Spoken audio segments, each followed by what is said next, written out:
Hello everyone. मैं doctor Anuj Kumar और स्वागत है आपका आपके अपने YouTube channel fearless innocent math पर। डियर स्टूडेंट्स, हमने स्टार्ट की थी unit 1 ordinary differential equation of higher order, जिसका फर्स्ट चैप्टर हम स्टार्ट कर चुके हैं linear differential equation of nth order with constant coefficient. और इस डिफरेंशियल इक्वेशन को सॉल्व करने के लिए हमें जरूरत होती है CF कॉम्प्लीमेंट्री फंक्शन की और PI पर्टिकुलर इंटीग्रल की। CF, जिसको मैं लास्ट की वीडियो में आपको बता चुका हूं, CF को निकालने के 4 मेथड है।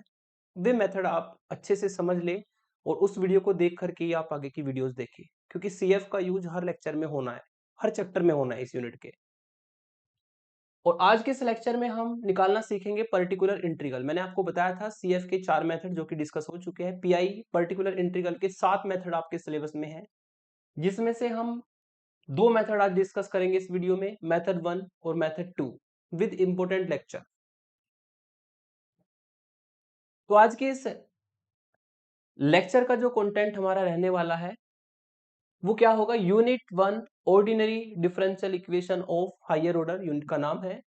चैप्टर का नाम है linear differential equation of nth order with constant coefficient, जिसमें हम वही कंप्लीट सॉल्यूशन y की वैल्यू निकालना सीखेंगे CF और PI की हेल्प से। ठीक है, कंप्लीट सॉल्यूशन या जनरल सॉल्यूशन फाइंड करना सीखेंगे डिफरेंशियल इक्वेशन का, LDE लीनियर डिफरेंशियल इक्वेशन का with constant coefficient. Particular integral क्या होता है इंट्रोडक्शन करेंगे उसका, और particular integral for the exponential function method 1, particular integral for the trigonometric function method 2, ये हम डिस्कस करेंगे। और कुछ इंपॉर्टेंट एग्जांपल्स भी हम कवर करेंगे और लास्ट में आपको होम असाइनमेंट भी प्रोवाइड किया जाएगा। बात करते हैं linear differential equation with constant coefficient of nth order, जो कि हम लास्ट की वीडियो में ऑलरेडी डिस्कस कर चुके हैं। तो लीनियर डिफरेंशियल इक्वेशन, जो linear differential equation with constant coefficient होती है, उसके जो कोएफिशिएंट्स है वो कांस्टेंट होते हैं। जैसे कि मैंने यहाँ पर लिखा है a1 a2 an-1 an, ये सभी कांस्टेंट है। ठीक है, और y और सारे डेरिवेटिव के कोफिशिएंट है, तो इसलिए ये डिफरेंशियल इक्वेशन जो है विद कांस्टेंट कोफिशिएंट होती है। और n ऑर्डर की है, क्योंकि इसमें सबसे बड़ा जो डेरिवेटिव है वो n ऑर्डर का है, इसलिए ये n ऑर्डर की लीनियर डिफरेंशियल इक्वेशन है। यहाँ पे qx जो है इक्वल में जो है आपका ये x का फंक्शन होगा, जिसका कि हम PI में यूज करते हैं। ठीक है, जो आपने CF निकालना सीखा था उसमें मैंने इसको qx को इक्वल टू 0 रखा था, qx की वैल्यू हमेशा 0 रखी थी, तो उसमें PI डायरेक्ट 0 हो गया था। लेकिन अगर qx का कोई फंक्शन बनता है x का e की पावर ax sin ax, ठीक है, या आपका कोई पोलिनोमियल, तो उसी के हिसाब से 7 मेथड PI के बनेंगे। इसको हम कैपिटल D की फॉर्म में भी लिख सकते हैं इस तरीके से, क्योंकि आप जानते हैं जो कैपिटल D है वो d अपॉन dx को रिप्रेजेंट करता है, तो कैपिटल D की फॉर्म में भी बना सकते हैं। और शॉर्ट फॉर्म इसकी बनेगी कि ये जो हमारा कैपिटल D की फॉर्म में ब्रैकेट में लिखा हुआ है, इसको हम FD फंक्शन कह देंगे, इनटू में y और इक्वल में qx। यानी कि आगे जब भी मैं PI के मेथड डिस्कस करूंगा, सातों मेथड में मैं आपको ये शॉर्ट फॉर्म लेके के चलूंगा, है ना। शॉर्ट फॉर्म से ही मैं आपको सारे के सारे मेथड बताने वाला हूँ। बात कर लेते हैं particular integral for linear differential equation, LDE। Particular integral है क्या, ये मैंने आपको लास्ट की वीडियो में भी बताया था। CF कॉम्प्लीमेंट्री फंक्शन जो कि लेफ्ट हैंड साइड से फाइंड किया जाता है डिफरेंशियल इक्वेशन की, पर्टिकुलर इंटीग्रल PI जो कि राइट हैंड साइड से फाइंड किया जाता है। CF में उतने ही आर्बिट्ररी कांस्टेंट होते हैं जितना कि डिफरेंशियल इक्वेशन का ऑर्डर। PI पर्टिकुलर इंटीग्रल में कोई भी आर्बिट्ररी कांस्टेंट नहीं होता। ये बेसिक डिफरेंस है। तो PI को निकालते कैसे हैं? मान लो आपको ये गिवन डिफरेंशियल इक्वेशन है जो कि शॉर्ट फॉर्म में मैंने लिखी F D Y equal to Q X. अगर यहाँ पे मैं डायरेक्टली y की वैल्यू निकाल दूं तो वो आएगी 1/fd इंटू क्यू एक्स। ये हमारी डायरेक्टली y की वैल्यू हो जाएगी। और चूंकि आपको पता है कि जो d है वो डिफरेंशिएशन को रिप्रेजेंट करता है, और 1/d हो जाएगा डिफरेंशिएशन का रेसिप्रोकल, जो कि इंटीग्रेशन को रिप्रेजेंट करेगा। ये आप ऑलरेडी जानते हैं, d फॉर डिफरेंशिएशन और 1/d फॉर इंटीग्रेशन, ये आप ऑलरेडी जानते हैं। तो इसका मतलब ये ऑपरेटर है, d डिफरेंशियल ऑपरेटर है और 1/d इंटीग्रल ऑपरेटर है। तो सेम तरीके से यहां पर ये जो 1/fd बनेगा, ये जो 1/fd बनेगा ये भी एक ऑपरेटर होगा, जो कि कौन से फंक्शन पे लगेगा? qx फंक्शन पे अप्लाई होता है। तो ये जो ऑपरेटर है जब qx फंक्शन पे अप्लाई होगा, ये उसको कुछ ना कुछ चेंज करेगा। जैसे d भी चेंज करता है, sin x के ऊपर लगाएंगे तो differentiation of sin x cos x होता है, उसको ट्रांसफॉर्म कर देता है। सेम तरीके से 1/fd फंक्शन भी qx के ऊपर अगर डायरेक्ट अप्लाई होगा तो ये qx में कुछ ना कुछ चेंज करेगा। तो इसी सॉल्यूशन को, इससे आपको जो सॉल्यूशन मिलता है, इसी को नाम दिया गया पीआई का। यानी कि पीआई को निकालने के लिए nothing you have to do, आपको जो y के साथ में है एफ डी फंक्शन, उसको 1 के एफ में लिखना है, 1 के अपॉन में लिखना है ना, 1/fd। और जो इक्वल में है क्यूएक्स, उसको लिखना होता है। और उसी से हमारा बनता है पीआई और पर्टिकुलर इंटीग्रल, जिसको आप फुल फॉर्म में कहते हैं। यानी कि पीआई के सातों मेथड में हमारा ये जनरल जो फॉर्मूला है वो यूज होगा कि 1 में y का कोफिशिएंट एफ डी, जो भी फंक्शन होगा, और इक्वल में जो है क्यू एक्स, वो इस तरीके से लिखा जाता है। एक बात ध्यान रखना, इस क्यू एक्स को आप हमेशा ना तो ऊपर लिखेंगे न्यूमिनेटर में, ना डिनोमिनेटर में लिखेंगे, हमेशा इस डिवाइड वाली लाइन के सेंटर में लिखेंगे। कहां पे लिखेंगे इसको हम? डिवाइड वाली लाइन के सेंटर में लिखेंगे यहाँ पे। ठीक है, अगर आप ऊपर नीचे लिख देते हो तो ये गलत हो जाएगा और आपके नंबर कट सकते हैं, मार्क्स कट सकते हैं। तो ये हमारा पीआई का कॉन्सेप्ट है।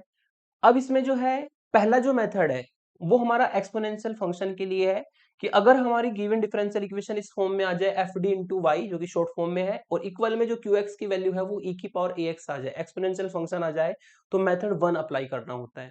दूसरा, अगर आपका जो गिवन डिफरेंशियल इक्वेशन है इस फॉर्म में आ जाए कि एफ डी स्क्वायर का फंक्शन हो और वाई हो इक्वल में साइन ए एक्स आ जाए या कोस ए एक्स आ जाए, या साइन ए एक्स प्लस बी आ जाए या कोस ए एक्स प्लस बी आ जाए, तो इस केस में हमें जो है मेथड 2 पीआई का अप्लाई करना होता है। तो ये तो हो गया इसका थोड़ा सा डिस्कशन। अब इसको डिटेल में जानते हैं, मेथड 1 को, मेथड 2 को, विद एग्जांपल्स। पहले बात करते हैं मेथड 1 की। यदि गिवन डिफरेंशियल इक्वेशन आपकी F D into Y equal to E की पावर ए एक्स की फॉर्म में हो, अगर इस फॉर्म में हमारी डिफरेंशियल इक्वेशन दी है F D into Y equal to E की पावर ए एक्स, मतलब इक्वल का पार्ट फिक्स है, वो एक्सपोनेंशियल फॉर्म में होगा, ई की पावर 2x, ई की पावर -3x। ठीक है, उसी तरीके से आपको उसको पहचान लेना है कि हमारा मेथड 1 का क्वेश्चन है। और इसका पीआई निकालते हैं कुछ इस तरीके से। पीआई का वही रूल जो मैंने बताया कि 1 में जो y के साथ है वो फंक्शन लिखा जाएगा, और फिर जो इसके साथ में आएगा वो e की पावर ax, जो इक्वल में लिखा होगा। ठीक है, ये हमारा पीआई का मेथड होगा। अब पीआई का जो मेथड 1 होता है उसका रूल ये रहता है आपका, है ना, उसका रूल ये रहता है कि हमें यहाँ पर d को डायरेक्टली a पुट करना होता है। डी को क्या पुट करना होता है? ए पुट करना होता है। अगर डी को ए पुट कर दे तो ये आपका 1/fa बन जाएगा। डी को ए पुट करने पर ई की पावर ए एक्स बनेगा। ठीक है, लेकिन यहाँ पर एक कंडीशन है कि ये जो हमारा एफ ए फंक्शन बनेगा ये 0 के बराबर नहीं होना चाहिए। मतलब डी को ए रखने पर जो फंक्शन आपको मिलेगा, ठीक है, वो आपका एफ ए 0 के बराबर नहीं होना चाहिए। अगर 0 के बराबर हो गया तो केस फेल हो जाता है। और केस फेल में हम क्या करते हैं? केस फेल में इसको आगे थोड़ा सा प्रोसीड करते हैं कि पीआई तो ऐसे ही निकलेगा, पीआई तो ऐसे ही निकलेगा जैसे आपने सीखा है ना। व्हेन, केस लेता हूं जब एफ ए 0 के बराबर हो जाए। अगर एफ ए 0 के बराबर हो गया तब क्या करते हैं? तो पीआई तो ऐसे ही निकलेगा भाई, 1/fd लिखा जाएगा और e की पावर ax लिखा जाएगा। रूल भी फिक्स है कि d को हमें क्या रखना होता है? d को हमें यहाँ पर a रखना होता है। पहले मेथड में एक्सपोनेंशियल में आपको d को a रखना, a कहां से मिलेगा? x के साथ वाले से, जो x के साथ में है वो हमारी a की वैल्यू होती है।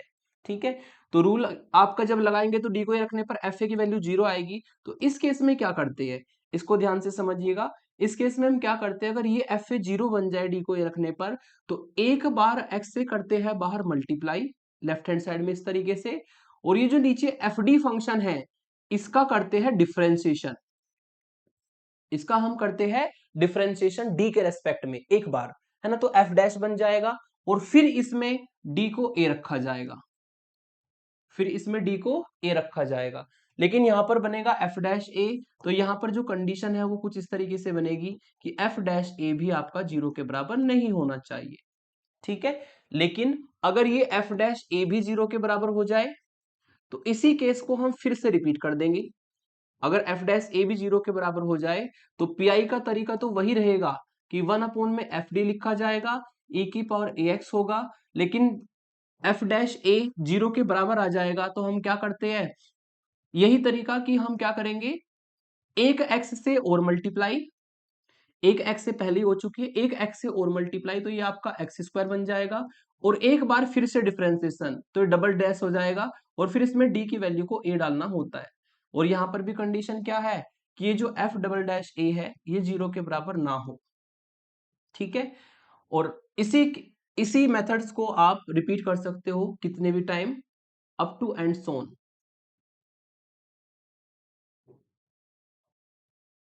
ठीक है, इसी मेथड को आप कितनी भी बार यूज कर सकते हो, जितनी बार भी डिवाइड में जीरो बनेगा उसका सिंपल सा केस है कि x से मल्टीप्लाई और नीचे वाले फंक्शन का डिफरेंशिएशन और फिर d की वैल्यू a रखी जाएगी।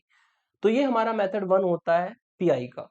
ठीक है, वैसे तो ये डिटेल में आपका बनता है ना, अगर इसको पूरे डिटेल में समझे तो ये एक आपका डेरिवेशन हो जाएगा जो कि आपके लिए थोड़ा सा कॉम्प्लिकेटेड होगा बताना, तो इसलिए मैं केवल रूल बताऊंगा क्योंकि आपको ना अप्लाई करना सीखना है मेथड को। तो ये हमारा फॉर्मूला की तरह तैयार हो गया, आपको इस तरीके से अप्लाई करना है। अगर e की पावर ax इक्वल में है तो d को a रखना है, अगर जीरो ना बने तो डायरेक्ट आंसर आएगा, अगर जीरो बन जाए तो x से मल्टीप्लाई नीचे वाले फंक्शन का डिफरेंशिएशन। ठीक है, अगर यहाँ पे जीरो ना बने तो यही आंसर देगा, अगर जीरो फिर से बन जाए तो एक एक्स से और मल्टीप्लाई एक्स स्क्वायर और नीचे वाले फंक्शन का दो बार डिफरेंशिएशन फिर डी को ही रखना है। तो ये वर्किंग रूल हमारा चलेगा, इसको एग्जांपल से समझ लेते हैं अब। जैसे कि एग्जांपल 1 मैंने यहाँ पे लिखा कि इस डिफरेंशियल इक्वेशन को सॉल्व करो, ये जो डिफरेंशियल इक्वेशन है इसको हमें सॉल्व करना है, तो उसका सोल्यूशन हम करेंगे। सबसे पहले गिवन डिफरेंशियल इक्वेशन को कैपिटल डी की फॉर्म में लिखना होता है, D square minus 6d plus 9y equal to E की पावर माइनस एक्स। इसकी लेफ्ट हैंड साइड से CF निकलता है तो ऑक्सिलरी इक्वेशन बनानी होगी। हेयर ऑक्सिलरी इक्वेशन इज, ये है आपकी D square minus 6d plus 9 equal to 0, और अगर इसको देखा जाए तो ये d माइनस 3 का होल स्क्वायर इक्वल टू 0 बनेगा, और इसको अगर देखा जाए तो d की दो वैल्यू इक्वल आएगी 3,3। तो CF का यहाँ पर केस सेकंड लगेगा, two real and equal root के लिए जो CF हमारा होता है, CF होगा C1 प्लस C2x, और e की पावर में जो रूट आया है इंटू एक्स, ये हमारा CF होगा। ठीक है, मेथड 2, CF का केस 2 यहाँ पर अप्लाई होगा।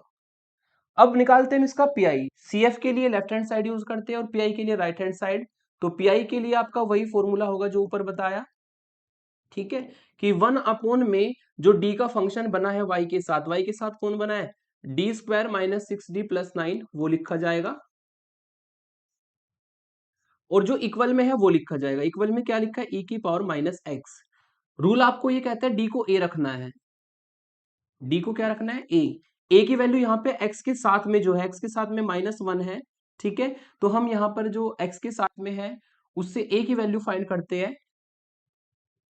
इससे a की वैल्यू फाइंड करेंगे तो -1 a की वैल्यू होगी, तो d को हमें -1 पुट करना होगा। जो x के साथ में है वो a होता है और a की वैल्यू यहाँ पे -1 है, d को -1 अगर पुट करेंगे तो इससे आपको मिलेगा -1 का स्क्वायर -6 इंटू -1 प्लस 9 और e की पावर -x। ठीक है, और अगर इसको सिंप्लीफाई कर लिया जाए तो ये आपको देगा 1 अपॉन -1 का स्क्वायर आपका 1 हो जाएगा, -1 और प्लस -1 और -6 मल्टीप्लाई करके +6 होगा, और प्लस के 9। ठीक है, तो इसको सॉल्व करके आपको मिलेगा 16, 1/16 e की पावर -x। तो इस तरीके से आपने मेथड 1 लगाया, और मेथड 1 में आपने देखा कि d को a रखने पर 0 नहीं बना, तो डायरेक्टली आपको आंसर मिल जाएगा 1/16 e की पावर -x। और लास्ट में जो सॉल्यूशन होता है वो हमारा CF और PI को दोनों को ऐड करके लिखना होता है। हेंस y जो सॉल्यूशन है वो बराबर होगा हमारा CF प्लस PI के, दोनों को ऐड करके लिख देंगे जिससे कि आपको फाइनल आंसर मिलेगा y इक्वल टू CF है हमारा C1 प्लस C2x e की पावर 3x, और PI की वैल्यू है आपकी 1/16 और e की पावर -x। ठीक है, तो लास्ट में जो हमारा कंप्लीट सॉल्यूशन होता है उसमें हमें CF को और PI को दोनों को ऐड करके लिखना होता है। CF निकलता है लेफ्ट हैंड साइड से और PI निकलता है आपका राइट हैंड साइड से। ठीक है, तो ये आप ध्यान रखिएगा। अब लेते हैं, ये तो हो गया इसका वो केस जिसमें कि डायरेक्टली आपको आंसर मिल गया, जिसमें जीरो नहीं बना, वो केस लेते हैं जिसमें जीरो बनेगा। ठीक है, सेम ही क्वेश्चन लिया, बस मैंने यहाँ पर e की पावर 3x लिख दिया। ठीक है, फंक्शन चेंज कर दिया इक्वल में, तो CF तो सेम निकलेगा कि जो ऑक्सिलरी इक्वेशन है वो बना लेंगे हम।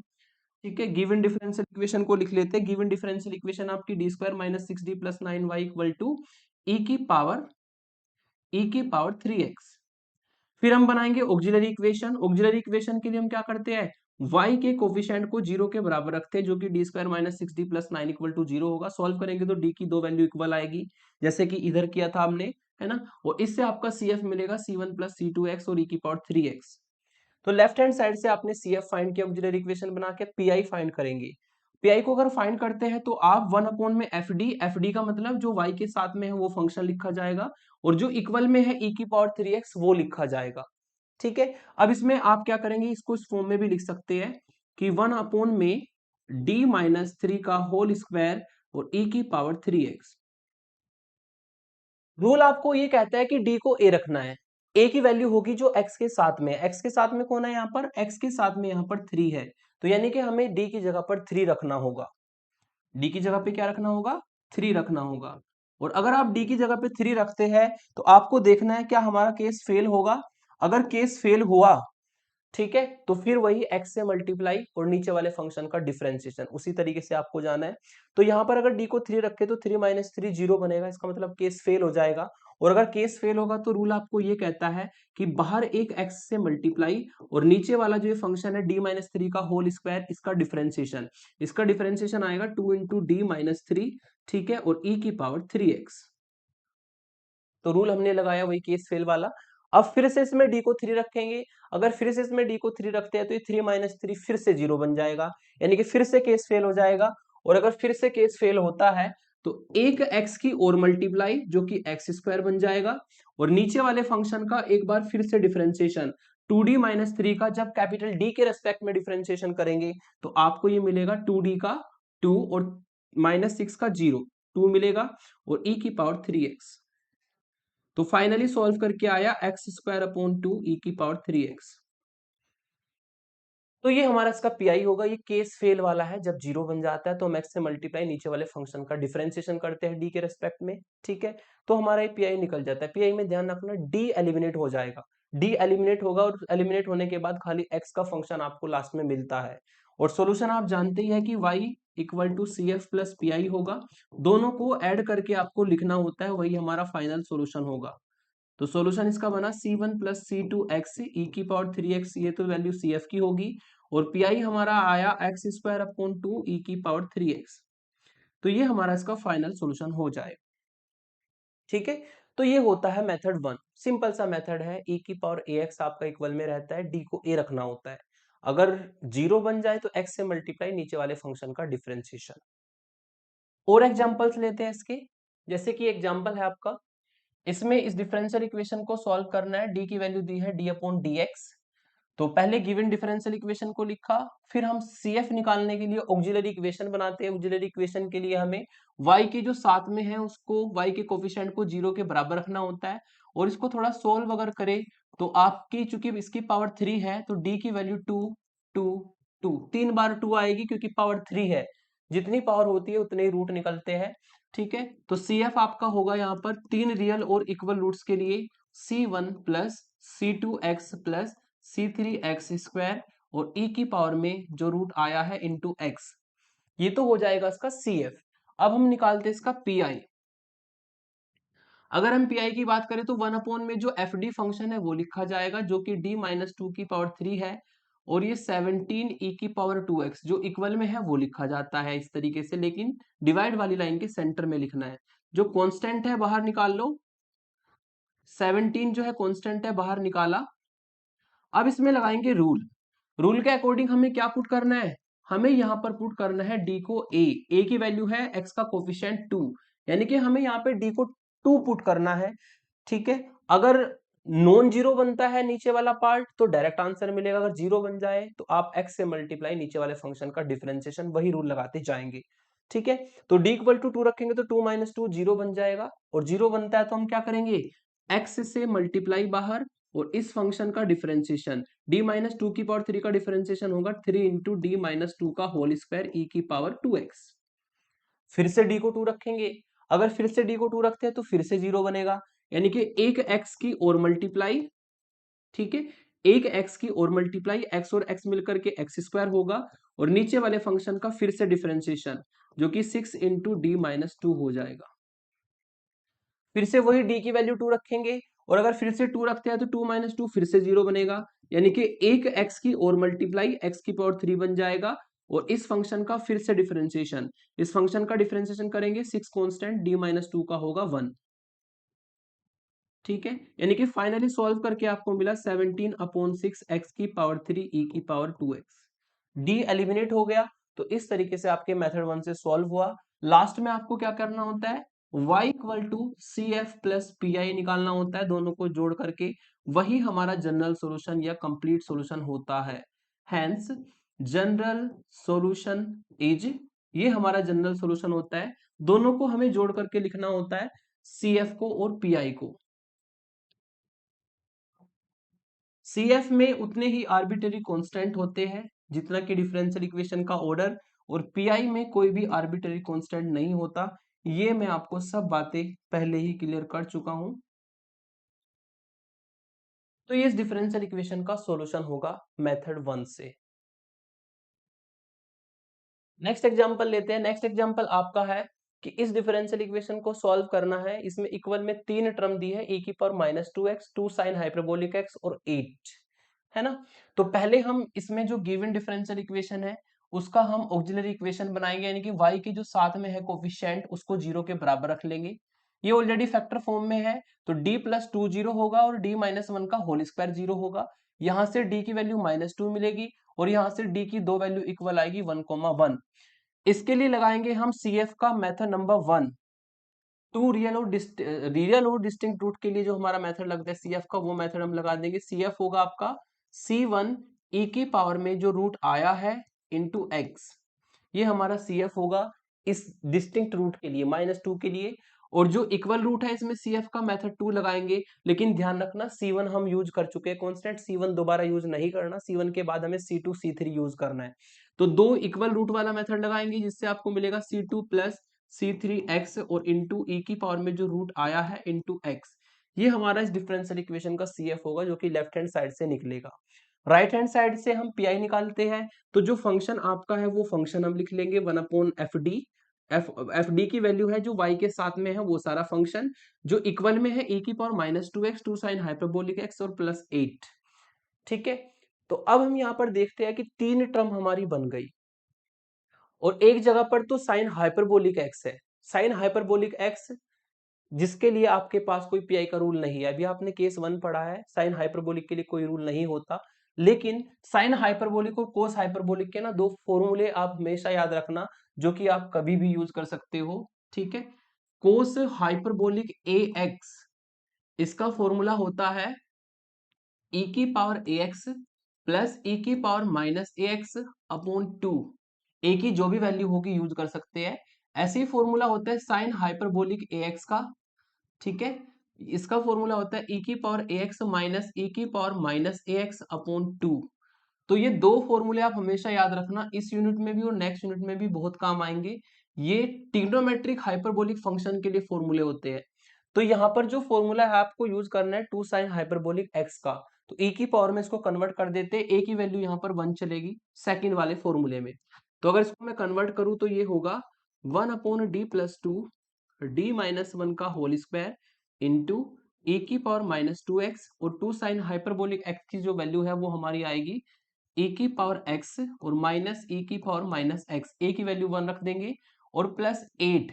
8 आपका कांस्टेंट टर्म है, लेकिन इसको भी मैं ना e की पावर में लिख देता हूं, e की पावर 0x। तो जो भी कांस्टेंट टर्म होती है उसको हम हमेशा e की पावर 0x की फॉर्म में लेके चलते हैं और उसमें मेथड 1 पीआई का लगाते हैं। अभी आपकी 4 टर्म बनी, चारों को अलग अलग कर लेते हैं। 1 में d+2 d-1 का होल स्क्वायर और इंटू में e की पावर -2x प्लस 1 में d+2 d-1 का होल स्क्वायर e की पावर x और प्लस 1 में d+2 और d-1 का होल स्क्वायर और e की पावर -x, बीच में माइनस है तो ये साइन आपका माइनस का हो जाएगा।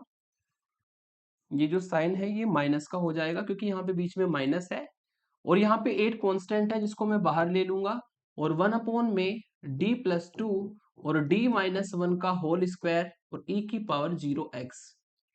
अब देखा जाए तो ये चार टर्म बनी है, चारों में आपका मेथड वन ही लगेगा क्योंकि e की पावर ax की फॉर्म की चारों टर्म है। यहाँ पे तो d को -2 रखा जाएगा, a की वैल्यू यहाँ पे -2 है। इस टर्म में d को 1 रखा जाएगा क्योंकि x के साथ में 1 है। इस टर्म में d को -1 रखा जाएगा, x के साथ में -1 है। और इस टर्म में d को 0 रखा जाएगा। और अगर 0 बन जाए तो केस फेल होता है, तो उसमें हम क्या करते हैं, x से मल्टीप्लाई और नीचे वाले फंक्शन का डिफरेंशिएशन करते हैं। अगर यहाँ पे देखा जाए d को -2 रखने पर ये -2 + 2 0 बनेगा। तो यहाँ पे आप वही x से मल्टीप्लाई और नीचे वाले फंक्शन का डिफरेंशिएशन अगर करते हैं तो इसमें प्रोडक्ट रूल आपको लगाना पड़ेगा। तो आपको एक थोड़ा सा इजी वाला तरीका बताता हूं जिससे कि आपको प्रोडक्ट रूल नहीं लगाना पड़ेगा। इसमें आप एक काम करो, जिस फैक्टर से 0 बन रहा है उसको बाहर लिखो, और जिस फैक्टर से 0 नहीं बन रहा है पहले उसके लिए सॉल्व कर देते हैं। ऐसे ही यहां पर अगर देखें तो d को 1 रखने पर इस फैक्टर से 0 बनेगा, इसको मैं बाहर रख लेता हूं। और जिस फैक्टर से 0 नहीं बन रहा है उसको मैं अंदर ले जाता हूं फंक्शन के साथ। यहां पर d को -1 रखना है, ये 0 बनेगा ही नहीं, तो इसको हम डायरेक्टली सॉल्व कर देंगे ऐसे ही। यहाँ पे d को 0 रखना है, 0 नहीं बनेगा ये भी, तो ये भी आपका डायरेक्टली सॉल्व हो जाएगा मेथड 1 से। ठीक है। अब आपको क्या करना है, जो ब्रैकेट्स वाले पोर्शन है इसको पहले सॉल्व करेंगे हम। ठीक है, क्योंकि ये 0 नहीं बनेंगे, बाकी ये भी 0 नहीं बनेंगे, चारों के चारों जो मैंने अंडरलाइन किए हैं इनमें से कोई भी d की वैल्यू रखने पर 0 नहीं बनेगा। तो यहाँ पे d को -2 रखना है। ठीक है। और अगर आप d को -2 रखना चाहते हैं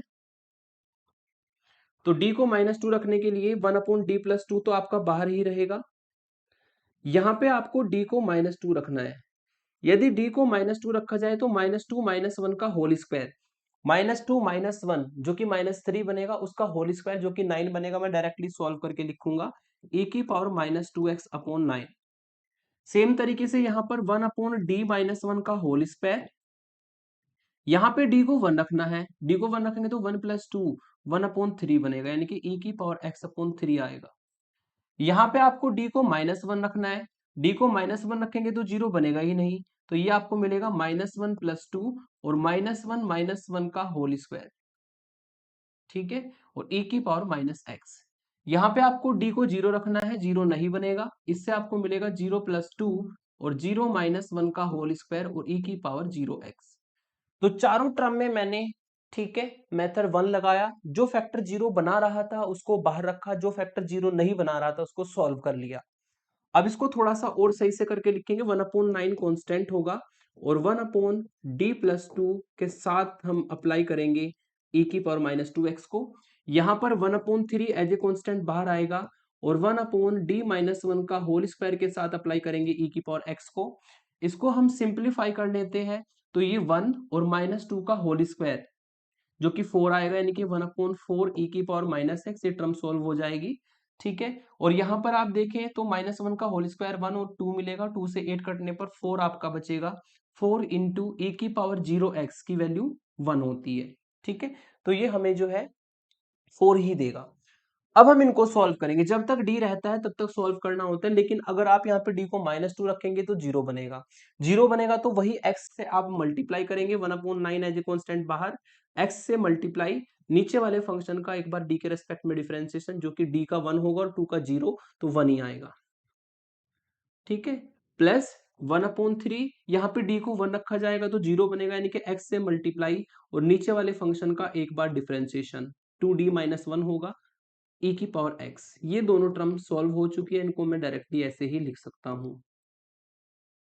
ठीक है। तो पहली टर्म सॉल्व हो गई, पहली टर्म को सॉल्व करके आपको मिला, पहली टर्म को सॉल्व करके मिला x/9 e की पावर -2x। ठीक है। सेकंड टर्म को देखें तो फिर से d को 1 रखोगे, फिर से 0 बन जाएगा, और d को 1 रखने पर अगर फिर से 0 बनेगा तो एक x से और मल्टीप्लाई x² बनेगा, नीचे वाले फंक्शन का डिफरेंशिएशन, इससे आपको मिलेगा 1/3 x², एक x से और मल्टीप्लाई और 2d-2 का डिफरेंशिएशन जो कि 2 आएगा। ठीक है। और e की पावर x रहेगा, बाद की दोनों टर्म सेम रहेगी। -1/4 e की पावर -x और +4। तो ये हमारा सॉल्व हो चुका है। इसको सॉल्व करके आया x/9 e की power -2x plus x² 6 e की पावर x -1/4 e की पावर -x और +4। ठीक है, तो डी हमारा एलिमिनेट हो चुका है। यही हमारा फाइनल पीआई होगा इस क्वेश्चन के लिए। इसमें आपके कई सारे डाउट क्लियर हो गए होंगे। जब भी हाइपरबोलिक आएगा तो हाइपरबोलिक को e की पावर में बदलना है। और अगर इस तरीके से दो दो फैक्टर आपके हो और एक किसी एक फैक्टर से जीरो बने, तो पहले जिससे जीरो नहीं बन रहा है उसको सॉल्व करेंगे और फिर जिससे जीरो बनेगा उसको हम एज यूजुअल वर्किंग रूल के अकॉर्डिंग सॉल्व करेंगे। और लास्ट में आपको CF और PI को दोनों को ऐड करके अपने आप लिख देना है, वही इस डिफरेंशियल इक्वेशन का सॉल्यूशन होगा। तो ये हमारा मेथड 1 हुआ। मेथड 1 जिसमें इक्वल में e की पावर ax टाइप का फंक्शन होता है। रूल होता है d को a रखना है और d को a रख के अगर जीरो बन जाए तो x से मल्टीप्लाई नीचे वाले फंक्शन का डिफरेंशिएशन हमें करना होता है। अब चलते हैं मेथड 2 पर। अगर डिफरेंशियल इक्वेशन आपकी इस फॉर्म में दे दी जाए कि एक d² का फंक्शन हो इंटू वाई साइन ax हो, cos ax हो या साइन ax प्लस b हो या cos ax प्लस b हो, चारों के लिए सेम रूल चलेगा।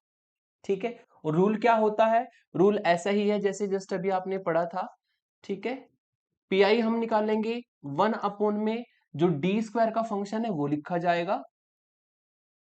ठीक है, और इक्वल में जो है वो साइन ax भी हो सकता है और cos ax भी हो सकता है, दोनों के लिए सेम रूल रहेगा। या sine ax plus B cos ax plus B भी हो सकता है, उसके लिए भी सेम रूल रहेगा।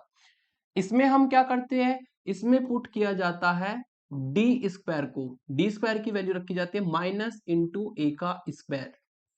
याद रखिएगा, d² की वैल्यू क्या रखनी है, माइनस इंटू ए का स्क्वायर। इसको ऐसा मत समझना कि माइनस ए का होल स्क्वायर, माइनस ए का होल स्क्वायर तो प्लस ए स्क्वायर ही होता है। माइनस की मल्टीप्लाई है ए स्क्वायर के साथ में। ठीक है, तो ये हमेशा याद रखना।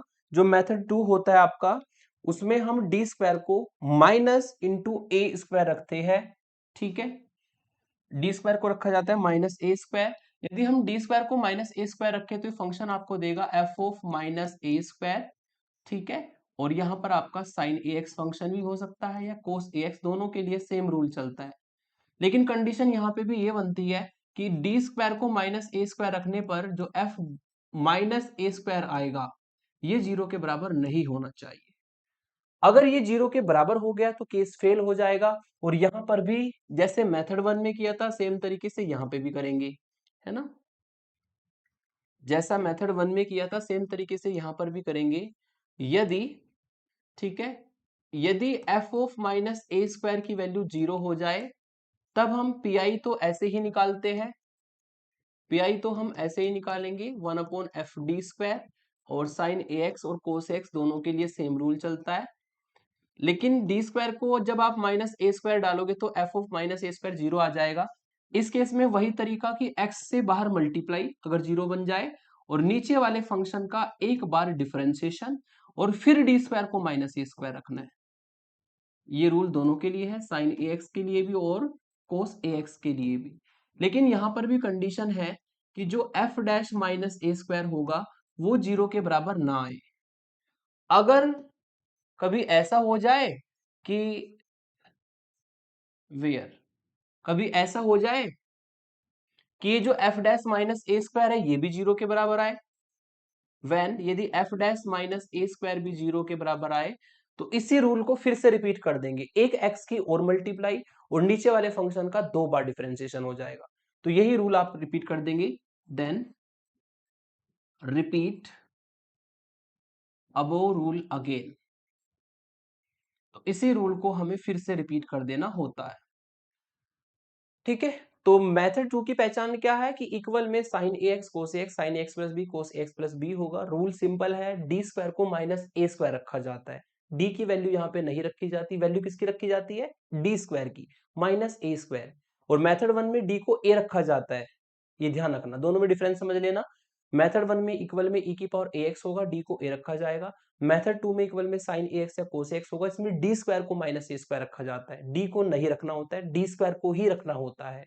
ठीक है, तो इस तरीके से हमारा मेथड वर्क करता है कि डी स्क्वायर को माइनस ए स्क्वायर रखने पर अगर जीरो ना बने तो डायरेक्ट आंसर मिलेगा, अगर जीरो बन जाए तो एक्स से मल्टीप्लाई और डिफरेंशिएशन करके नीचे वाले फंक्शन का फिर डी स्क्वायर को माइनस ए स्क्वायर रखना है, और अगर ये फिर से जीरो बने तो इस केस को फिर से रिपीट कर देते हैं। एग्जाम्पल से समझते हैं।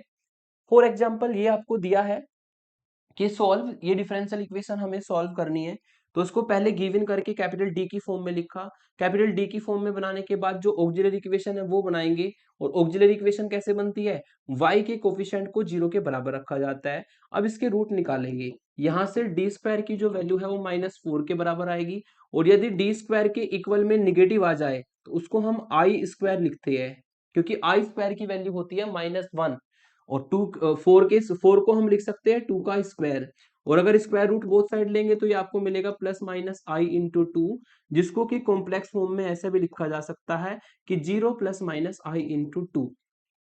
कॉम्प्लेक्स का जब एक पेयर आपको रूट मिलता है तो आप कौन सा मेथड लगाते हैं, CF का केस 3 लगाते हैं, और CF का केस 3 ये होता है, ठीक है, कि e की पावर में जो इसका रियल पार्ट है इंटू एक्स वो लिखा जाएगा, और C1 कोस जो इसका इमेजिनरी पार्ट है i के साथ वाला कोस 2x, और फिर C2 साइन जो इमेजिनरी पार्ट है 2 इंटू एक्स। तो इस तरीके से लेफ्ट हैंड साइड से तो आपने एज यूजुअल फाइंड किया CF को। अब हम फाइंड करते हैं PI को फाइंड करने के लिए 1 अपॉन में FD फंक्शन लिखा जाएगा। FD फंक्शन क्या है, डी स्क्वायर प्लस 4, तो 1 अपॉन में डी स्क्वायर प्लस 4 लिखा, और इक्वल में कौन है आपका साइन 3x है। इक्वल में अगर साइन 3x है तो आपको इसको देखते ही पता लग गया कि यहाँ पर PI का मेथड नंबर 2 लगने वाला है, जो कि साइन AX कोस AX के लिए होता है। ठीक है, रूल के अकॉर्डिंग आपको क्या पुट करना है, आपको पुट करनी है डी स्क्वायर की वैल्यू, और डी स्क्वायर को रखना होता है -a का स्क्वायर। अब a की वैल्यू कहां से मिलेगी, a की वैल्यू मिलेगी जो x के साथ में होगा, x के साथ में कौन है यहाँ पर एंगल में 3 है, यानी कि a की वैल्यू होगी 3। जब यहाँ पे a की वैल्यू 3 रखेंगे तो 3 का स्क्वायर यानी कि -9 हमें डी स्क्वायर की जगह पे रखना होगा। डी स्क्वायर की जगह पे अगर -9 रखते हैं तो -9 प्लस 4 इंटू साइन 3x आएगा, और -9 प्लस 4 का मतलब माइनस के 1/5 साइन 3x होगा। ठीक है, तो आपने डी स्क्वायर को जब -9 रखा, नीचे फंक्शन जीरो नहीं बना, तो डायरेक्ट आपको आंसर मिल जाएगा। ठीक है, ये आपका पीआई होगा। लास्ट में आप सीएफ और पीआई को दोनों को ऐड करके फाइनल आंसर को, जनरल सॉल्यूशन को, कंप्लीट सॉल्यूशन को लिख सकते हैं। सीएफ यहां पर आया था e की पावर 0x जिसकी वैल्यू 1, और C1 cos 2x plus C2 sin 2x, और -1/5 sin 3x। ठीक है, इस तरीके से इस डिफरेंशियल इक्वेशन का सॉल्यूशन हमारा फाइंड हो जाएगा मेथड नंबर 2 ऑफ पीआई। ठीक है, और ये केस हमने वो लिया जिसमें डी स्क्वायर की वैल्यू रखने पर जीरो नहीं बना, डायरेक्ट आपको आंसर मिला। अब नेक्स्ट एग्जांपल लेता हूं जिसमें डी स्क्वायर की वैल्यू रखने पर हमारा जो डिनोमिनेटर है वो जीरो बन जाएगा, यानी कि केस फेल होगा जिसमें हमें एक्स से मल्टीप्लाई नीचे फंक्शन का डिफरेंशिएशन करना पड़ता है। फॉर एग्जाम्पल इस डिफरेंशियल इक्वेशन का कहा है कि find particular integral of the differential equation. इसमें एक बात कहा है आपको कि खाली पर्टिकुलर इंटीग्रल फाइंड करो, पूरी डिफरेंशियल इक्वेशन का सॉल्यूशन नहीं करना, जितना पूछा जाए इतना जवाब देंगे। उसने कहा है CF निकालो तो CF निकालो, उसने कहा है PI निकालो तो PI निकालो, उसने अगर सॉल्व कहा है तो पूरा CF और PI निकाल के लास्ट में ऐड करके पूरी y की वैल्यू निकालो। ठीक है, तो जैसा आपको क्वेश्चन में कहा जाए ऐसा ही आप जवाब दीजिए। यहाँ पे केवल PI पूछा गया है तो PI निकालेंगे खाली। PI का मेथड होता है कि जो y के साथ में फंक्शन होता है उसको 1 अपॉन में लिखा जाएगा, और इक्वल में जो है वो साइन x है। इक्वल में साइन एक्स है तो ऑब्वियसली आपको क्लियर हो गया कि यहाँ पर मेथड नंबर 2 लगेगा, और मेथड 2 आपको ये कहता है कि आपको यहाँ पर डी स्क्वायर की वैल्यू -a² रखनी है, और a है x के साथ वाला, x के साथ कौन है, x के साथ यहाँ पर 1 है, साइन एक्स है ना, तो x के साथ कौन है 1 है, तो a की वैल्यू 1 होगी, यानी कि -1 का स्क्वायर जो कि -1 आएगा।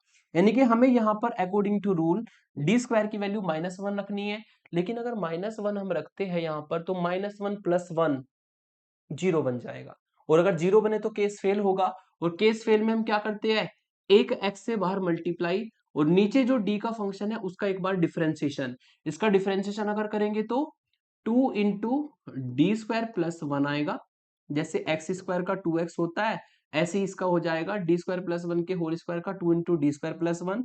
लेकिन डी स्क्वायर प्लस वन अपने आप में एक एक्स डी का फंक्शन है, उसका फिर से डिफरेंशिएशन करो तो डी स्क्वायर का होगा 2d और वन का होगा 0। इस तरीके से ये इसका डिफरेंशिएशन आपको मिलेगा। और इसको अगर सिंप्लीफाई किया जाए तो सिंप्लीफाई करके आपको मिलता है यहाँ पर ये 2 और ये 2 बाहर आके 4 बन जाएगा, इसको बाहर कॉमन ले लेंगे। ये d और ये डी स्क्वायर प्लस वन, इनको दोनों को मल्टीप्लाई करा देंगे। इन दोनों को अगर मल्टीप्लाई कराएंगे तो d की पावर 3 और प्लस d आपको मिलेगा। ठीक है, d की पावर 3 प्लस d मिलेगा और साथ में रहेगा साइन x। 4 को मैं ऑलरेडी बाहर ले चुका हूं इस तरीके से। अब आपको इसमें फिर से डी स्क्वायर को -1 रखना है। बात ध्यान रखना, डी स्क्वायर को रखना है, डी की वैल्यू नहीं रखी जाती है ना। तो यहां पर अगर डी स्क्वायर को आप रखते हैं -1 तो नीचे आपका डी की पावर 3 प्लस डी है, जिसको आप डी स्क्वायर इंटू डी और प्लस डी लिख सकते हैं। डी स्क्वायर को रखना है -1 तो ये आपको -1 इंटू डी प्लस डी मिलेगा, यानी कि माइनस डी प्लस डी जो कि 0 हो जाएगा। डी स्क्वायर की वैल्यू अगर डाली जाए -1 तो ये माइनस डी प्लस डी 0 बनेगा, यानी कि फिर से केस फेल हो गया। और अगर फिर से केस फेल हो गया तो फिर से वही केस रिपीट करेंगे कि एक एक्स से और मल्टीप्लाई और नीचे जो फंक्शन है उसका एक बार डिफरेंशिएशन, यह आएगा 3d का स्क्वायर, डी की पावर 3 का 3d स्क्वायर और प्लस डी का हो जाएगा 1 इंटू में आएगा साइन एक्स। तो बाहर आपको मिलेगा एक्स स्क्वायर अपॉन 4 और यहाँ पे डी स्क्वायर को आप -1 डाल देंगे तो 3 इंटू -1 और प्लस 1 मिलेगा इंटू में साइन एक्स। और ये आपको मिलेगा एक्स स्क्वायर अपॉन 4 और यहाँ से आपको मिला 1 upon -3 plus 1 into sine x. और -3 प्लस 1 का मतलब होगा -2 और -2 का मतलब होगा -8 साइन एक्स। ठीक है, तो यहां पर केस फेल वाला था तो हमने x से मल्टीप्लाई की, नीचे डिफरेंशिएशन किया। फिर से केस फेल हुआ तो एक x से और मल्टीप्लाई, फिर से डिफरेंशिएशन करके रखना डी स्क्वायर को -1 ही है। तो हमने लास्ट में डी स्क्वायर को -1 रखा, डी एलिमिनेट हो गया। आपका फाइनली पी आई इस डिफरेंशियल इक्वेशन के लिए फाइंड हो चुका है। कुछ लॉन्ग क्वेश्चंस लेते हैं, ठीक है, क्योंकि सीएफ हर क्वेश्चन में निकाल रहे हैं हम, तो सीएफ को मैंने ऑलरेडी कुछ क्वेश्चंस में डायरेक्ट निकाला है ना। तो यहाँ पे जैसे कि इस डिफरेंशियल इक्वेशन को हमें find the particular integral of the differential equation, इसको हमें जो है, ठीक है, पर्टिकुलर इंटीग्रल फाइंड करना था। हालांकि मैंने सीएफ भी निकाल दिया, नो मैटर। ठीक है, तो अगर आपको पीआई पूछा जाता है तो आप पीआई ही निकालेंगे। मैंने यहाँ पे सीएफ निकाल दिया, ये एक्स्ट्रा काम हो जाएगा। ठीक है, तो ये समझ लो कि क्वेश्चन में सॉल्व लिखा है, यानी कि हमें सीएफ पीआई दोनों निकालना है। ठीक है, तो हमने क्या करना होता है, पहले लेफ्ट हैंड साइड में जो y का कोफिशिएंट है उसको 0 के बराबर रख करके हमें उसके रूट निकालने होते हैं। ऑक्सिलरी इक्वेशन बनती है जो हमारी, है ना। तो d के लिए रूट निकलेगा यहाँ पे श्रीधराचार्य रूल से। श्रीधराचार्य रूल आपका होता है -b, b की a की वैल्यू है यहाँ पर 1, b की वैल्यू है -4 और c की वैल्यू है 1। फॉर्मूला आपको श्रीधराचार्य का पता होगा, -b plus minus under root B square -4ac upon 2 into A. ABC की वैल्यू जब इसमें आप डालेंगे तो -4 plus minus B square -4ac upon 2a, solve करके +4 हो जाएगा, यहाँ पर 16 -4 हो जाएगा अपॉन 2। ये 4 प्लस 16 -4 का मतलब अंडर रूट में 12 आएगा, और अंडर रूट 12 को आप 2√3 लिख सकते हैं इस तरीके से। 2 से अगर काटेंगे तो ये 2 से 4 कटेगा, 2 बचेगा, यहाँ पे 2 से 2 कटेगा, खाली √3 बचेगा। और ये आपका सर्ड रूट आया है। कैसा रूट है हमारा? सर्ड रूट है। सर्ड रूट मतलब श्रीधराचार्य रूल आपने लगाया, लेकिन श्रीधराचार्य रूल लगाने के बाद आयोटा उसमें ना आए तो सर्ड रूट होता है। इसके सीएफ को दो तरीके से लिखते हैं।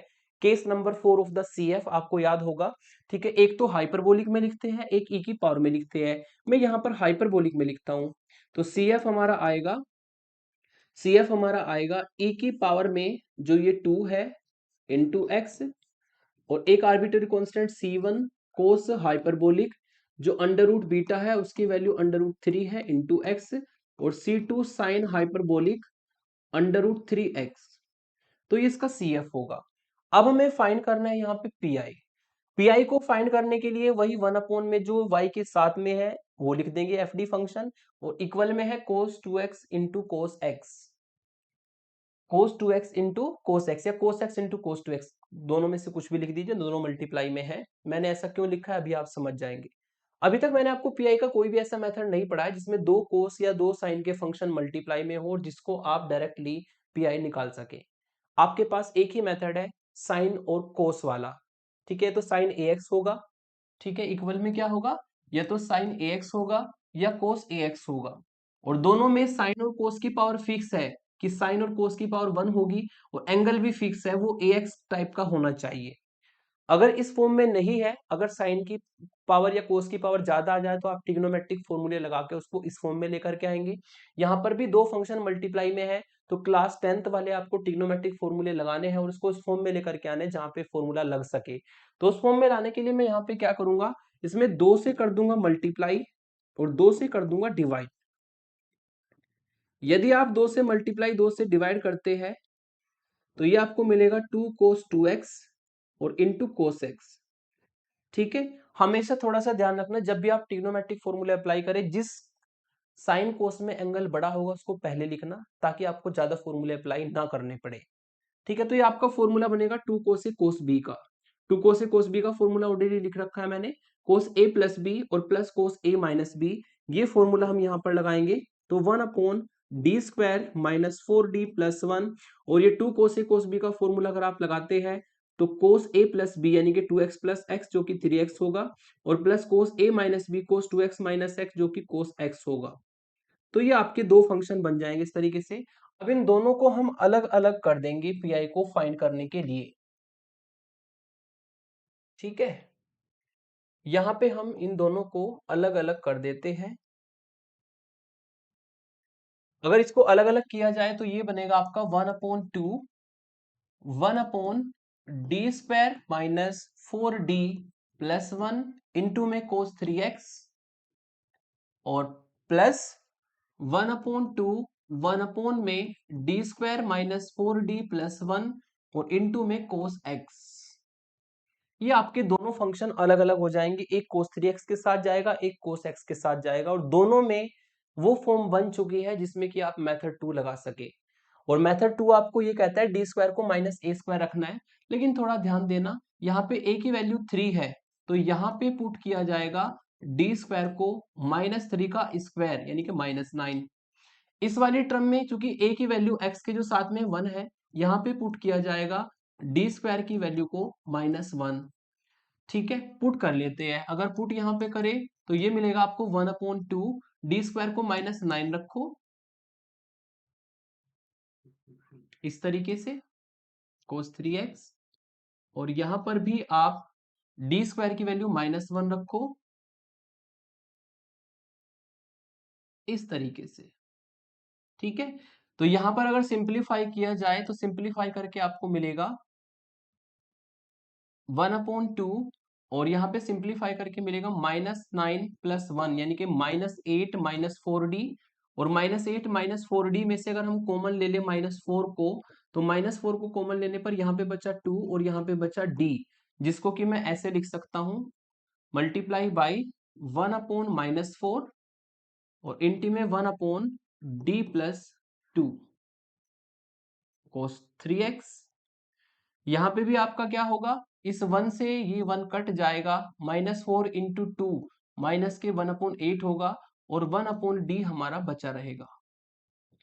तो इस तरीके से हमने जो अकॉर्डिंग टू रूल d² की वैल्यू थी दोनों टर्म में रखी है ना। यहाँ पर d² को -9 रखा, -9 रखने पर आपको ये एक्सप्रेशन सॉल्व करके मिला। यहाँ पे d² को -1 रखा, -1 रखने पर 1 से 1 कट जाएगा, और ये -4 × 2 -8 आपको बाहर मिलेगा।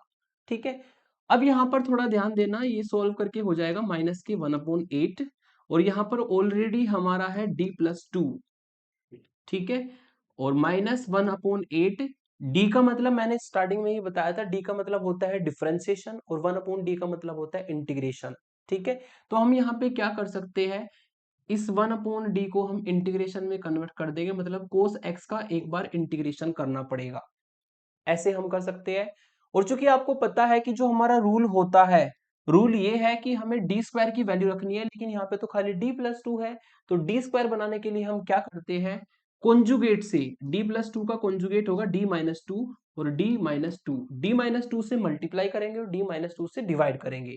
मतलब जो भी यहाँ पर फैक्टर बनेगा उसके कॉन्जुगेट से मल्टीप्लाई कॉन्जुगेट से डिवाइड करते हैं और हमें क्या बनाना होता है, हमें बनाना होता है डी स्क्वायर, क्योंकि रूल हमारा डी स्क्वायर के लिए है। और इनटू में यहाँ पे आपका रहेगा cos 3x। ठीक है, तो अब यहां पर अगर सॉल्व किया जाए तो ये मिलेगा -1/8, d-2 ऊपर रहेगा, नीचे बनेगा a से a का स्क्वायर माइनस b का स्क्वायर और cos 3x। यहाँ पे cos x का इंटीग्रेशन कर देंगे, cos x का इंटीग्रेशन होता है sin x। लेकिन भूल के भी इंटीग्रेटिंग कांस्टेंट ऐड मत करना, क्योंकि हमारे सीएफ में ऑलरेडी आर्बिट्ररी कांस्टेंट आ चुके हैं, पीआई में कोई भी आर्बिट्ररी कांस्टेंट नहीं होता है। ठीक है, अब यहाँ पे डी स्क्वायर को हम -9 रख देंगे। अगर डी स्क्वायर को आप -9 रखते हैं तो ऊपर मिलेगा d-2 और नीचे हो जाएगा -9 - 4 cos 3x और माइनस ये सोल्व हो चुका है 1/8 sin x। और इसको सॉल्व करेंगे तो माइनस के 1/8 और ये आपका हो जाएगा मल्टीप्लाई बाई माइनस के 1/13, यानी कि आपको ये प्लस मिलेगा, ये प्लस साइन हो जाएगा माइनस से और 1/13 मिलेगा। और d-2 इंटू में cos 3x और -1/8 sin x। अब हमें क्या करना है, इस cos 3x को अंदर लेके जाना है ब्रैकेट के, है ना। 13 की मल्टीप्लाई आप कर लीजिएगा, ठीक है, 8 के साथ में ये मिलेगा आपको 104 और d-2 के साथ में cos 3x को अप्लाई करेंगे तो d cos 3x और -2 cos 3x आपको मिलेगा और -1/8 sin x हमें मिलेगा। ठीक है, तो d का मतलब होता है डिफरेंशिएशन,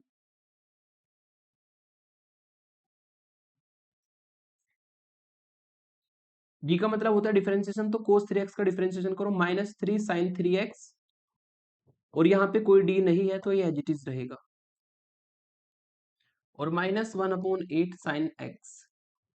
तो आप देख सकते हैं कि जहां जहां पर d था वो एलिमिनेट हो चुका है अकॉर्डिंग टू रूल। एक ही क्वेश्चन में दो टर्म बन गई, दो टर्म में आपको ने वही मेथड 2 लगाया और मेथड 2 को आप अकॉर्डिंग टू रूल लगाते चले गए। मेथड 2 में बस एक बात ध्यान में रखनी है, डी स्क्वायर की वैल्यू रखी जाती है -a²। अगर डी स्क्वायर नहीं आता तो बनाना पड़ सकता है।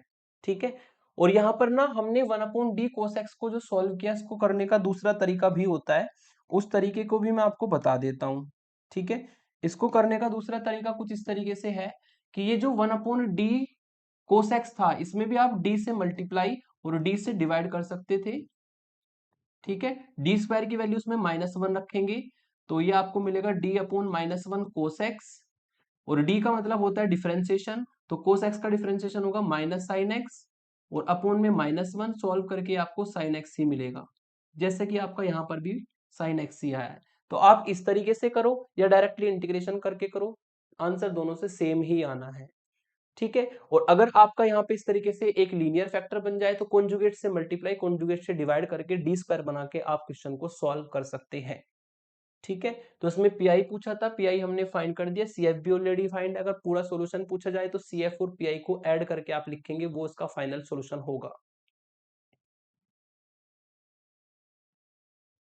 नेक्स्ट एग्जांपल लेते हैं। अब एक एग्जांपल ऐसा लेते हैं जिसमें कंडीशन भी दी गई है। ठीक है, जिसमें क्या दी गई है, आपको कंडीशन भी दी गई है। कंडीशन कैसे दी है कि एक डिफरेंशियल इक्वेशन को हमें सॉल्व करना है and find the value of y when x equal to π/2। आपको यहाँ पे y की वैल्यू फाइंड करनी है और x की वैल्यू क्या यूज करनी है, π/2। ये तो आपको फाइनली निकालना है और ये कंडीशन दी है बीइंग गिवन दैट y की वैल्यू तो दी है 3 और dy/dx की वैल्यू दी है 0 व्हेन x की वैल्यू दी है आपको 0। ये आपको कंडीशन गिवन है जो मैंने पिंक कलर से यहाँ पे बताई आपको।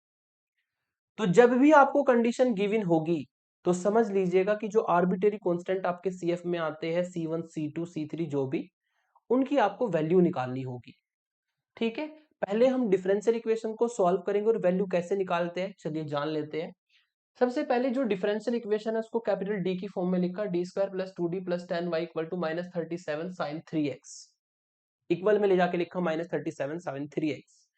ऑक्सिलरी इक्वेशन के लिए y के कोफिशिएंट को 0 रखा, श्रीधराचार्य रूल लगाया, श्रीधराचार्य रूल लगा के इसको सॉल्व किया, सॉल्व करके आपका एक पेयर कॉम्प्लेक्स रूट का मिलेगा -1 प्लस माइनस i इंटू 3।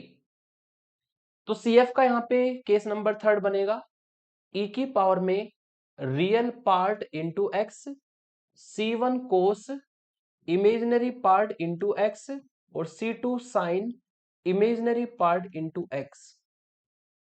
इस तरीके से हम CF का मेथड लगाएंगे केस 3 और ये आपका CF निकल जाएगा।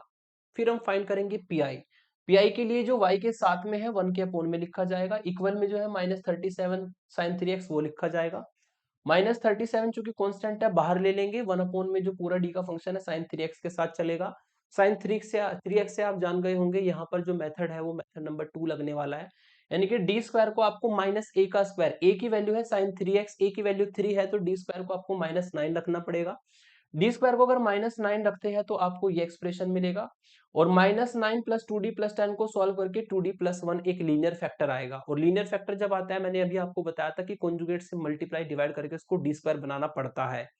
सेम तरीके से हमने यहाँ पे सॉल्व किया है ना, -37 और यहाँ पे मैंने 2d माइनस 1 से मल्टीप्लाई किया, 2d माइनस 1 जो कि 2d प्लस 1 का कॉन्जुगेट है, कॉन्जुगेट से मल्टीप्लाई कॉन्जुगेट से डिवाइड किया, और नीचे a plus B A minus B का फॉर्मूला हमेशा बनता है, और a plus B A minus B का फॉर्मूला लगाने पर आपको मिलेगा a स्क्वायर यानी कि 2d का स्क्वायर 4d स्क्वायर हो जाएगा, और माइनस b का स्क्वायर यानी कि -1 आपको मिलेगा।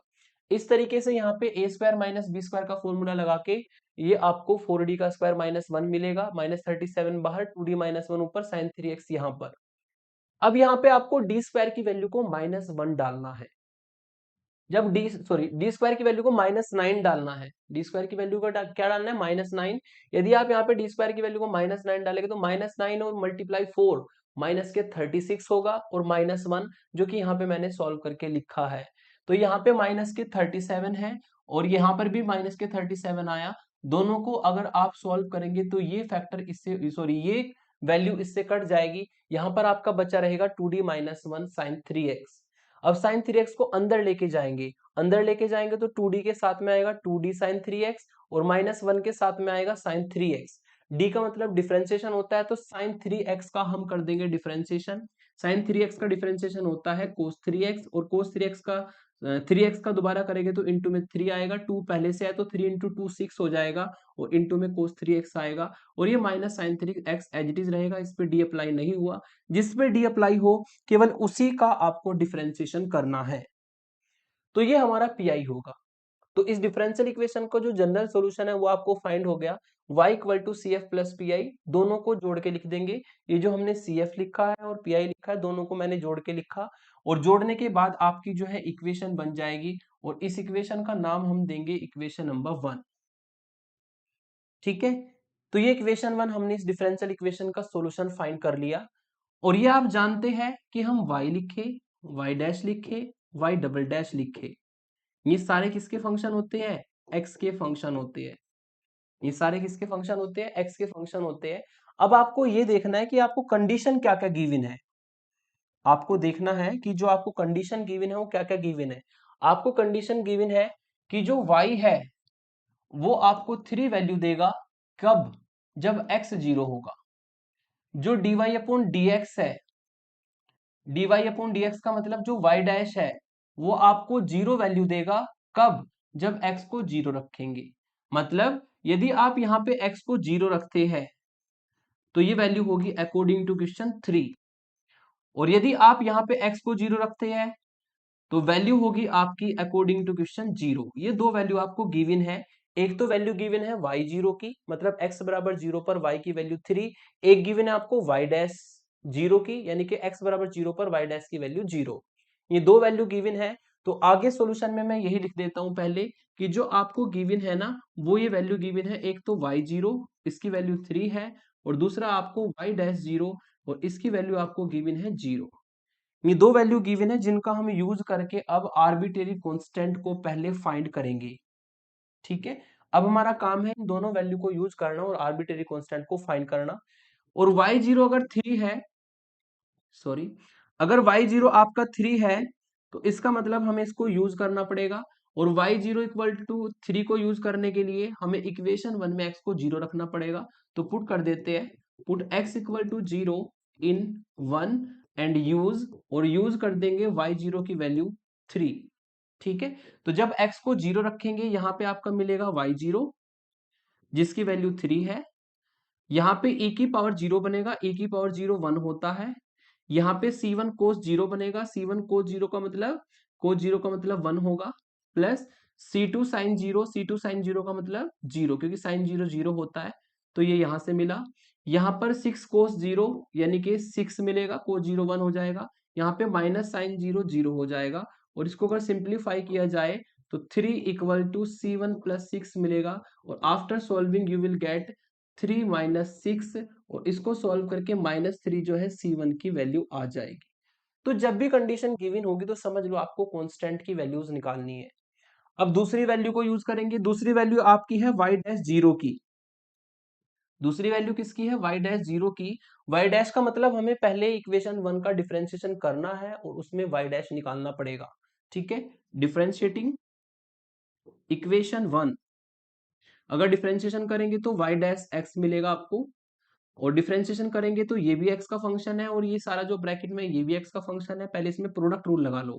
प्रोडक्ट रूल ये कहता है कि पहले फंक्शन को एज इट इज, और जो ब्रैकेट में है इसका डिफरेंशिएशन, इसका डिफरेंशिएशन करेंगे तो -3c1 sin 3x। ठीक है, फिर यहाँ पे sin 3x का करेंगे तो 3c2 cos 3x। ठीक है, e की पावर -x को एज इट इज रखा, ब्रैकेट में जो था उसका कर दिया डिफरेंशिएशन। अब ब्रैकेट वाले को एज इट इज रखेंगे, c1 cos 3x, और प्लस c2 sin 3x को रखेंगे एज इट इज, और डिफरेंशिएशन कर देंगे e की पावर -x का। e की पावर -x का डिफरेंशिएशन होता है माइनस e की पावर -x। तो उसमें प्रोडक्ट रूल लगाया, फिर हम करेंगे cos 3x इंटू 6 का, है ना। इससे आपको मिलेगा माइनस cos 3x का होता है sin 3x, और 3x का दोबारा करेंगे 3 आएगा, 3 इंटू 6 18 हो जाएगा, है ना। और माइनस sin 3x का होगा -3 cos 3x। अब इसमें अकॉर्डिंग टू रूल ये कंडीशन यूज करनी है, तो उसमें x को 0 पुट करना पड़ेगा। Put x equal to 0 in equation 2 में, एंड यूज, और यूज कर देना है y' की वैल्यू 0। तो इक्वेशन 2 में हम ये वैल्यूज को यूज करेंगे। ठीक है, x को 0 रखो, x को 0 अगर रखते हैं तो यहाँ पे y' 0 बनेगा, y' जिसकी वैल्यू आपकी 0 है, इक्वल में e की पावर 0 1 होगा, यहाँ पे 3 sin 0 0 हो जाएगा, प्लस c2 cos 0 जो कि आपको 3c2 देगा। ठीक है, यहाँ पे माइनस e की पावर 0 जो कि -1 बनेगा, और अंदर ब्रैकेट में देखें तो यहाँ पे c1 cos 0 c1 मिलेगा, और c2 sin 0 0 मिलेगा, और आगे आपको -18 sin 0 0 मिलेगा, और यहाँ पे आपको -3 cos 0 की वैल्यू 1 होती है, -3 मिलेगा, और इसमें भी c1 की वैल्यू डाल दो -3। ये मिला आपको 0 इक्वल टू 3c2, और c1 की वैल्यू है -3, और आपको यहाँ पे मिला -3। इसको अगर सॉल्व करें तो ये -3 से +3 कट जाएगा, यानी कि 3c2 इक्वल टू 0, और यहाँ से आपको c2 की वैल्यू मिलेगी 0। अब ये c1 c2 की वैल्यू हम इक्वेशन 1 में रख देंगे, using in equation 1 we get, अगर इसको इक्वेशन 1 में रखते तो आपको सॉल्यूशन मिलेगा yx इक्वल टू e की पावर -x, c1 की वैल्यू है -3, यहाँ पे c1 की वैल्यू डाल देंगे, तो ये मिलेगा आपको -3 cos 3x। ठीक है, c2 0 है तो ये 0 हो जाएगा, बाकी ये बचा रहेगा 6 cos 3x और माइनस sin 3x। ठीक है, इक्वेशन नंबर इसको 3 डाल देते हैं, इक्वेशन नंबर हमारी ये 3 बन जाएगी। तो जब भी आपको इस तरीके से कंडीशन दी होगी तो आप समझ लीजिएगा आपको कांस्टेंट की वैल्यूज को निकालना है, जैसे कि मैंने निकाला। लेकिन आपको अभी लास्ट में कुछ और भी कहा था कि find the value of y when x equal to π/2। ये तो अंडर कंडीशन आपने सॉल्यूशन निकाल दिया c1 c2 की वैल्यू निकाल के। अब हम जो आपको पूछा गया है वो निकालेंगे, x की वैल्यू π/2 रखेंगे सॉल्यूशन में और फाइनल सॉल्यूशन निकालेंगे, यानी कि हम यहाँ पे यूज करेंगे एट x इक्वल टू π/2। यदि आप x इक्वल टू π/2 यूज करते हैं तो यहाँ पे आपको मिलेगा y of pi by two e की power minus pi by two और -3 cos 3 पाई बाई टू, ठीक है, और plus 6 cos 3 pi by two और -sin 3 pi by two, -sin 3 pi by two, ठीक है। तो इस तरीके से आपको ये मिलेगा। और अगर cos 3 पाई बाई टू की बात करें तो cos 90 प्लस थीटा होता है, ठीक है, जो कि आपको जीरो वैल्यू देगा। ऐसे ही यहाँ पे cos 3 पाई बाई टू की वैल्यू निकालेंगे वो भी जीरो आएगी, और sin 3 पाई बाई टू की वैल्यू निकालेंगे तो वो वही sin 90 प्लस थीटा यानी कि sin 1/2 प्लस पाई निकालेंगे तो -1 वैल्यू देगा। यानी कि पहली टर्म से आपको जीरो मिला, दूसरी टर्म से आपको जीरो मिला और तीसरी टर्म से आपको मिला -1, और माइनस बाहर है इसलिए +1 आपको फाइनल वैल्यू मिलेगी। यानी कि जो हमारा यहाँ पर आंसर आएगा वो आएगा y of pi by two की वैल्यू 1। ये आपका जो है फाइनल आंसर होगा, ठीक है, हैंस करके लिख सकते हैं आप लास्ट में, ठीक है। तो आपको कहा था कि x बराबर पाई बाई टू पर y की वैल्यू निकालो, तो y की वैल्यू आएगी आपकी पाई बाई टू पर 1। तो जब भी कंडीशन दी होगी कांस्टेंट निकालेंगे, और जैसा क्वेश्चन में कहा जाएगा आप इस तरीके से प्रोसीड करते हुए क्वेश्चन को सॉल्व कर सकते हैं। अब चलते हैं हम लास्ट एग्जाम्पल पर। एक ऐसा एग्जाम्पल जिसमें मेथड 1 भी लग रहा है, जिसमें मेथड 2 भी लग रहा है, एक ही क्वेश्चन में दोनों मेथड लगेंगे। तो यहां पर हम क्या करेंगे, जो गिवन डिफरेंशियल इक्वेशन है वो लिख लेंगे, y के कोफिशिएंट को 0 के बराबर रखेंगे, ऑक्सिलरी इक्वेशन बन जाएगी। अब इस ऑक्सिलरी इक्वेशन को आपको सॉल्व करना है। ऑक्सिलरी इक्वेशन को सॉल्व करने के लिए, क्योंकि ये क्यूबिक इक्वेशन है, तो आप d की एक ऐसी वैल्यू फाइंड करो जो उसको सेटिस्फाई करे। अगर आप इसमें d को 1 रखते हैं तो 1 - 3 + 4 - 2, इसको सॉल्व करके आएगा 5 - 5 जो कि 0 आएगा। मतलब यहाँ पर d इक्वल टू 1 इसका एक फैक्टर, d इक्वल टू 1 इसका एक रूट है। तो d - 1 को शॉर्टकट तरीके से मैं बताता हूँ, तीन जगह पे आप रख लीजिए। d - 1 को तीन जगह पे रख लो, क्योंकि तीन पावर की इक्वेशन है। अगर चार पावर की इक्वेशन होगी तो चार जगह पे रखे, इसको शॉर्टकट ट्रिक को अप्लाई करना होता है। हमें लाना है d की पावर 3। d की पावर 3 को लाने के लिए इसमें मल्टीप्लाई होगी d² की, तो d की पावर 3 माइनस d² आएगा। हमें लाना है माइनस के 3d², और माइनस का एक d² आ चुका है, तो माइनस के 2d से मल्टीप्लाई करो, -2d² + 2d, ठीक है। इन दोनों को जोड़ो तो माइनस के 3d² बन जाएंगे।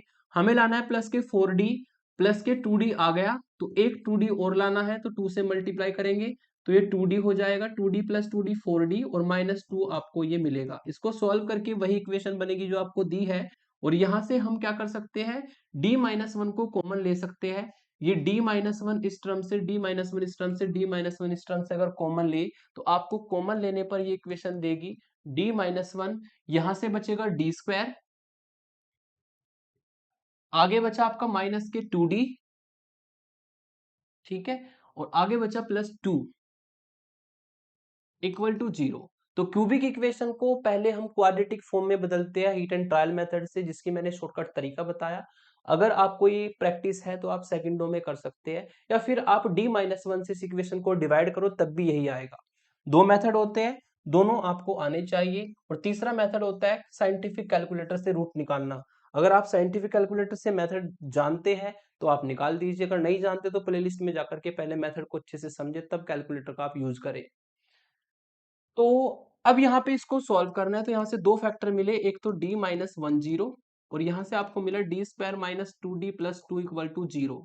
तो यहाँ से d की वैल्यू आएगी 1, और यहाँ से आप लगाएंगे श्रीधराचार्य रूल, -b जो कि प्लस के 2 हो जाएगा, प्लस माइनस b² जो कि 4 हो जाएगा, है ना, और -4ac जो कि 2 × 1 × 2 8 हो जाएगा, अपॉन में 2 × 1। इसको अगर सॉल्व किया जाए तो ये मिलेगा आपको 2 + माइनस अंडर रूट में -4/2, और इसको भी अगर सॉल्व किया जाए तो ये होगा 2 + माइनस आयोटा × 2/2, और इसको सॉल्व करके आपको रूट मिलेगा 1, और यहाँ से सॉल्व करके मिलेगा आपको रूट 1 + माइनस आयोटा, ठीक है। इस तरीके से हम रूट को फाइंड कर सकते हैं बाय यूजिंग श्रीधराचार्य रूल, ठीक है।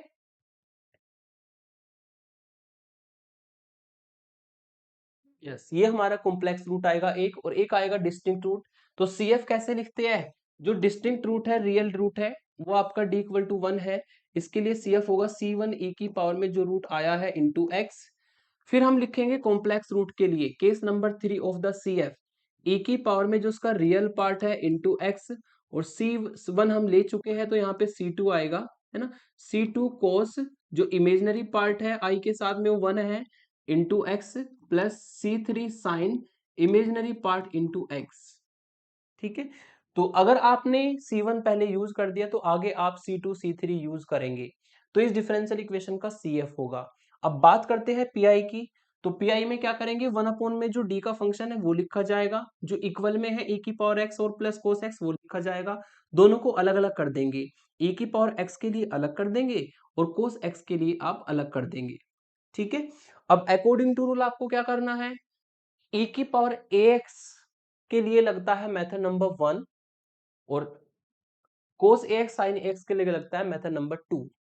ठीक है, आपको यहाँ पे क्या पुट करना है, यहाँ पे पुट करना है आपको d की वैल्यू को 1 अकॉर्डिंग टू मेथड 1, है ना। यहाँ पे पुट करना है आपको d स्क्वायर को, जैसा रूल है ऐसे ही आप अप्लाई करेंगे। d स्क्वायर की वैल्यू होगी यहाँ पे -1। तो ये चीजें हमें यहाँ पर मेथड 1 फर्स्ट टर्म में और मेथड 2 दूसरी टर्म में अप्लाई करना होगा। लेकिन अगर आप यहाँ पे d को 1 रखते हैं तो 1 - 3 + 4 और -2 सॉल्व करके आपको 5 - 5 जो कि 0 मिलेगा।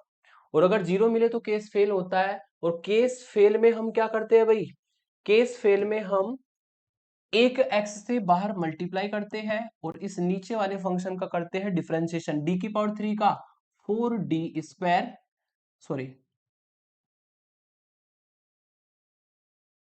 d की पावर 3 का करेंगे डिफरेंशिएशन 3d स्क्वायर, और फिर -3d² का करेंगे तो माइनस के 6d, और फिर +4d का करेंगे प्लस के 4, और यहाँ पे आपको मिलेगा e की पावर x।